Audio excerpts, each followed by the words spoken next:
नमस्कार दोस्तों, स्वागत है आपका आपके अपने YouTube channel smart study Rajasthan में।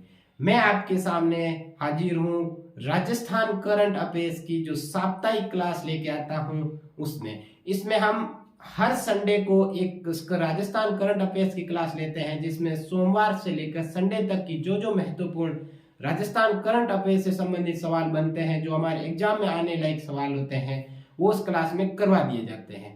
तो शुरू करते हैं हम इस क्लास को। पहला सवाल है अरुंधति चौधरी। अरुंधति चौधरी हाल ही में चर्चा में है, क्यों है? वेरी इंपॉर्टेंट, यहां से सवाल जरूर पूछा जाएगा और यह सवाल यहाँ आने वाले एग्जाम में हम जरूर देखेंगे। अरुंधति चौधरी, अरुंधति चौधरी जो है कोटा राज्य की, राजस्थान की कोटा राज्य की है, क्या है? बॉक्सर है, जो नेशनल चैंपियन रह चुकी है किसमें? बॉक्सिंग के अंदर। वो अब क्या कहेगी? सेना में शामिल होगी। तो सेना में शामिल होने वाली, स्पोर्ट्स कोटे से सेना में शामिल होने वाली राजस्थान की पहली महिला खिलाड़ी कौन बन गई है? अरुंधति चौधरी। अरुंधति चौधरी का संबंध क्या है? संबंध है अपने कोटा की। खेल कौन सा है? खेल है बॉक्सिंग। बॉक्सिंग। और अरुंधति चौधरी के बारे में क्या है? ये अपने किसमें? स्पोर्ट्स कोटे से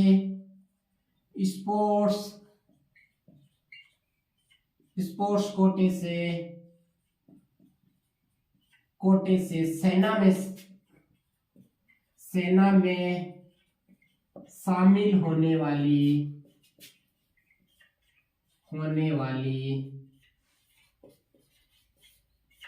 राज्य की पहली महिला खिलाड़ी।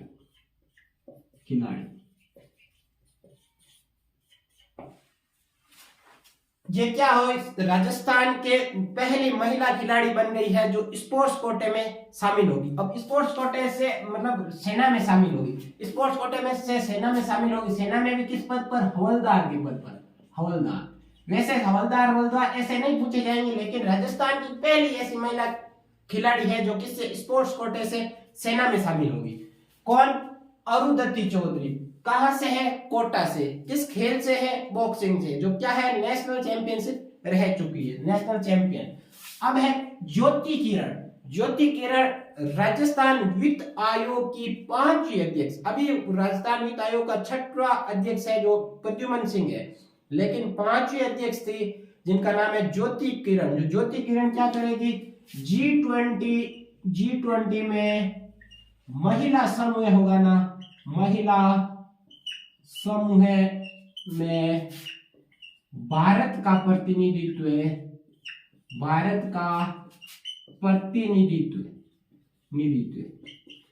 तो ये सवाल भी हमारे लिए महत्वपूर्ण हो गया। जो अगले साल भारत के अंदर G20 सम्मेलन होगा, कौन सा होगा? 18वां G20 सम्मेलन, जिसकी अध्यक्षता कौन करेगा? भारत करेगा 2023 के अंदर। इसमें जो महिला समूह है उसका प्रतिनिधित्व देश की ओर से, भारत की ओर से कौन करेगी? ज्योति किरण। इससे पहले मैंने आपको मनीष शर्मा के बारे में बताया था, जो COP 27 में भारत का क्या करेगा? प्रतिनिधित्व करेगा। तो यह हमारे लिए एक और महत्वपूर्ण बन गया। कौन? ज्योति किरण, जो 5वीं राजस्थान वित्त आयोग की अध्यक्ष थी। अब थोड़ा सा G20 के बारे में। 2023 में G20 में कौन करेगा अध्यक्षता? भारत करेगा। भारत कब करेगा? 2023 में। और G20 के डेलीगेट्स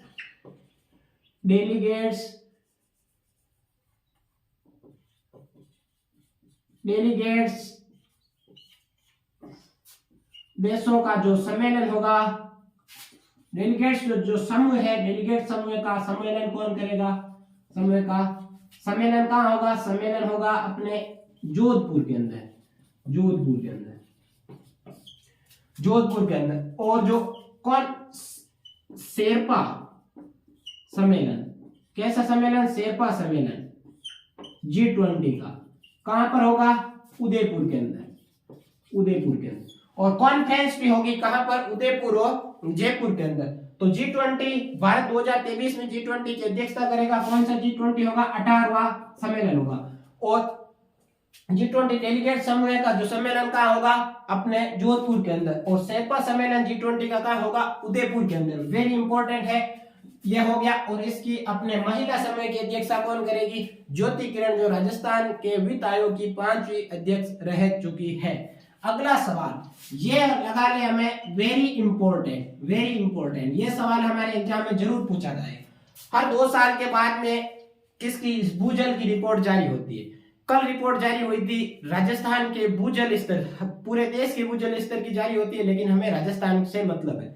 तो राजस्थान के भूजल की रिपोर्ट जारी हुई, मतलब जमीन के अंदर जो जल है, जो हमारे ट्यूबवेल से वगैरह से निकाला जाता है, हम निकालते हैं नलकूपों से, तो वो ही भूजल, उसके बारे में रिपोर्ट जारी की गई। तो उस रिपोर्ट के अनुसार राजस्थान के भूजल की क्या स्थिति है, इसके बारे में बताया गया। तो इसमें क्या कहा गया है, राजस्थान के भूजल की रिपोर्ट 2020 की तुलना में, जो 2020 के अंदर जो रिचार्ज की तुलना में क्या हुआ, रिचार्ज की तुलना में दोहन 150% था पहले, अब बढ़कर कितना हो गया, 151.07%, मतलब दोहन ज्यादा बढ़ा है। अब राजस्थान के अंदर टोटल कितने ब्लॉक हैं, ब्लॉकों में, अलग अलग ब्लॉकों में बांटा गया। टोटल ब्लॉक है अपने 302 ब्लॉक, 302 ब्लॉक। अब 302 ब्लॉकों में क्या क्या स्थिति है देखना। सुरक्षित ब्लॉक कितने हैं, सुरक्षित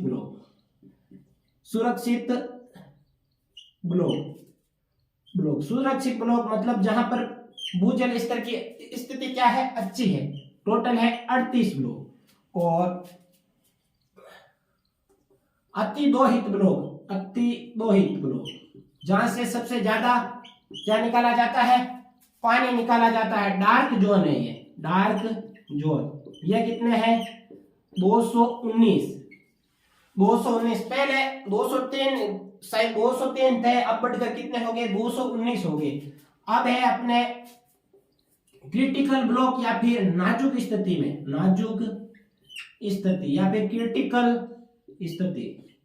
नाजुक स्थिति के अंदर कितने हैं अपने, 22 ब्लॉक। और एक है अपने सेमी क्रिटिकल यानी अर्ध नाजुक स्थिति के अंदर कितने हैं, 20 ब्लॉक। पीछे बने बचे 3 ब्लॉक, जो कैसे हैं अपने लवणीय ब्लॉक कितने हैं, 3 ब्लॉक। अब इसी रिपोर्ट के आधार पर बताया गया थी हर देश में सबसे ज्यादा इस बार बारिश हुई थी। इस बारिश के तहत क्या भूजल स्तर बढ़ना चाहिए, लेकिन राजस्थान के अंदर क्या हुआ था, इस दौरान भूजल स्तर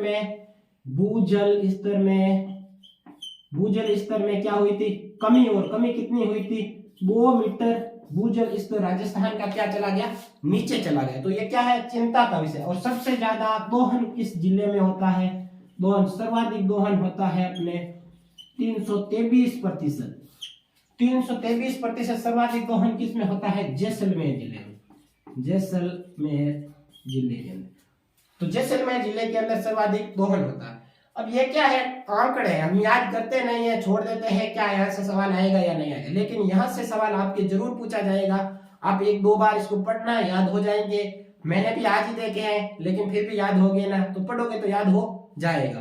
तो यहाँ तक जो महत्वपूर्ण जो 3 क्वेश्चन यहाँ से बन सकते हैं, मेरे हिसाब से इसमें से एक सवाल आपके एग्जाम में, आने वाले एग्जाम में देखा जाएगा। अब इससे आगे देखते हैं।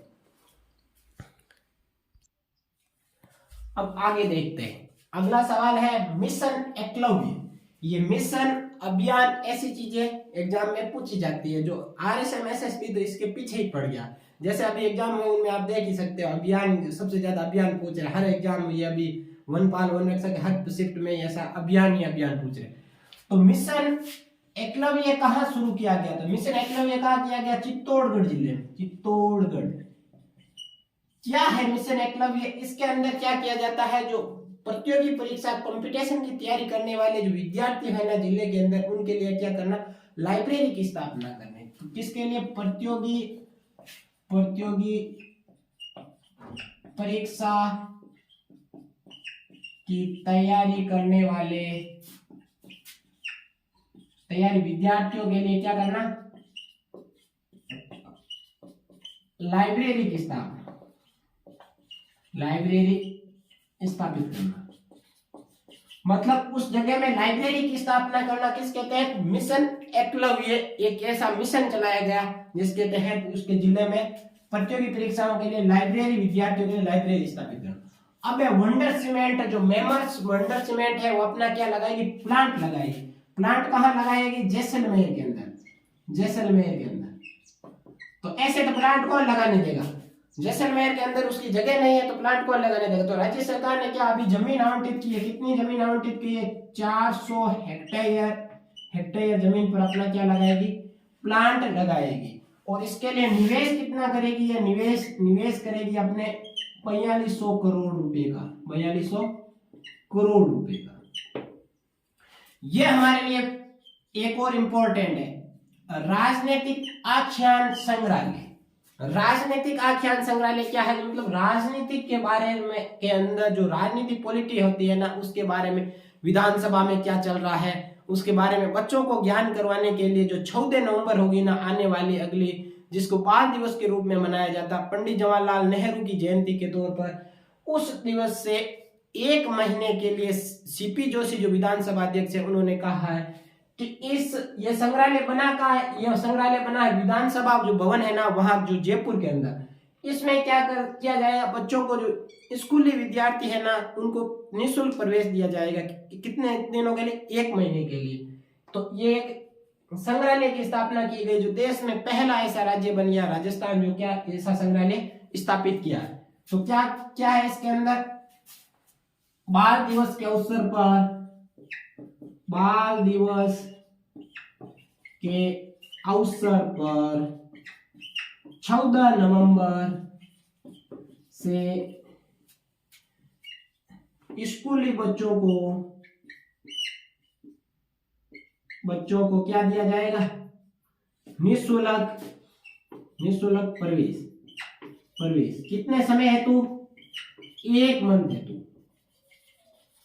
1 महीने के लिए इनमें क्या दिया जाएगा? निःशुल्क प्रवेश दिया जाएगा। ये संग्रहालय स्थापित करने वाला देश का क्या बन गया? देश का पहला राज्य। इसमें क्या किया जाएगा?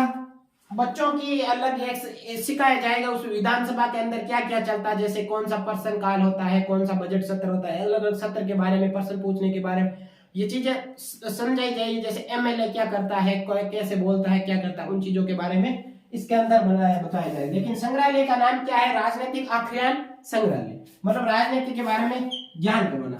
अब है ऑपरेशन चक्रव्यूह, कहां चलाया गया? पाली के अंदर। क्यों चलाया गया? अपराधियों का रिव्यू जानने के लिए, अपराधियों का रिव्यू जानने के लिए ऑपरेशन चक्रव्यूह किस जिले में चलाया गया? तो वो चलाया गया किस जिले में? पाली जिले में। अगला है कालबेलिया संगीत और नृत्य उत्सव कहाँ किया गया? ये किया गया अपने 5 से 7 नवंबर को। कहाँ किया गया? तो वो किया गया अपने चौपासनी के अंदर। चौपासनी कहाँ पड़ता है? जोधपुर के अंदर। लेकिन यह महत्वपूर्ण नहीं है, महत्वपूर्ण यह है किसके सहयोग से आयोजित करवाया गया? तो यह करवाया गया अपने यूनेस्को के सहयोग। किसके साथ? यूनेस्को प्लस राजस्थान पर्यटन विभाग। पूछा जाता है, अभी कल ये जो वन रक्षक का पेपर हुआ था उसमें सेकंड शिफ्ट में एक फोक सपर का पूछा गया था, किसके सहयोग से पर्यटन विभाग द्वारा करवाया गया? तो वो भी यूनेस्को के सहयोग से। तो पूछा जा सकता है आगे भी एग्जाम में, इसलिए मैंने ये सवाल लिया था। अगला है अपने लाइमस्टोन के भंडार। राजस्थान में हाल ही में लाइमस्टोन के नए भंडार मिले, जैसे सोने के भंडार मिले उदयपुर तथा बांसवाड़ा में, मैंने लास्ट क्लास में आपको बताया था। तो इसी तरह लाइमस्टोन के भी नए भंडार मिले। कहाँ कहाँ मिले थे? जैसलमेर, पाली, नागौर, इन जिलों में नए लाइमस्टोन के भंडार मिले। तो यहां तक जो महत्वपूर्ण करंट अफेयर है वो एक बार देख ले आप, इसके आगे फिर हम देखते हैं।